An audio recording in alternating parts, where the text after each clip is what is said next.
mabodo ota-ona shariat yuzasidan qanaqadir kamchiligi bo'lsa o'rgatsin. Qiroatidadir, yo namozidadir qanaqadir kamchilik kuzatilayotgan bo'lsa, ibodatidadir, uni eslatib qo'ysin. Qanaqa yo'l bilan? Yaxshilik bilan, chiroylilik bilan, ularni kamsitmasdan, ularni ko'ngliga tegadigan gap qilmasdan. O'sha Imom Hasan bilan Imom Husayn aytadilar-ku, bir oqsoqol odam noto'g'ri tahorat qilayotgan ekan. Ularni oldiga borib qarang, o'zlari go'dak kichkina 7-8 yashar bolalar, Hazrat Ali bilan Fatima onamizdan bo'lgan bolalarda, bular Rasulullohning nabiralarida. Haligi oqsoqolga tahoratini noto'g'ri qilayotganini o'rgatish uchun nima qildi? Bittalari to'g'ri tahorat qilib, ikkinchilari xuddi o'sha oqsoqol qilayotgandek tahoratni qilib, haligi oqsoqolni hakam qildilar. Bobojon, hozir qaysi birimiz to'g'ri tahorat qildik, qaysi birimiz Rasululloh o'rgatgani kabi tahorat qildik?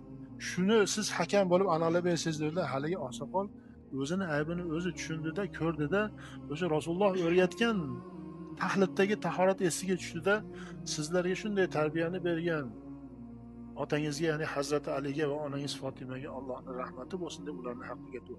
Ana, ota-onaga shunaqa yo'l bilan ta'lim beriladi. Shuni ham bilmaysizmi? O'sha o'ris paytdan qolib ketgan ilmsizligingiz hali ham qolmabdi-da degan gaplar bilan tanbeh berilmaydi. Ularga malol kelmaydigan, og'ir olmaydigan, chiroyli holat bilan ularni kamini, dunyoviy va diniy kamini to'ldiriladi. U siz zamoningiz orqada qolib ketgansiz, siz bilgan narsalar hozir qolib ketgan, hamma yoq o'zgarib ketgan, zamondan orqada qolgansiz degan ta'nalar bilan ularga ta'lim berilmaydi.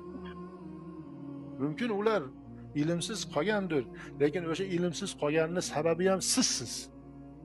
Sizni yaxshi yediraman, sizni yaxshi kiydiraman, sizni yaxshi mindiraman, sizni yaxshi uyli joyli qilaman deb ilmsiz qolganda u. Endi siz hamma yoq biz tekkiz bo'lgandan keyin ilmli bo'lib oldiz, ularni ilmsizlikda ayblashingiz o'zi mantiqsizlik, beodoblik bu.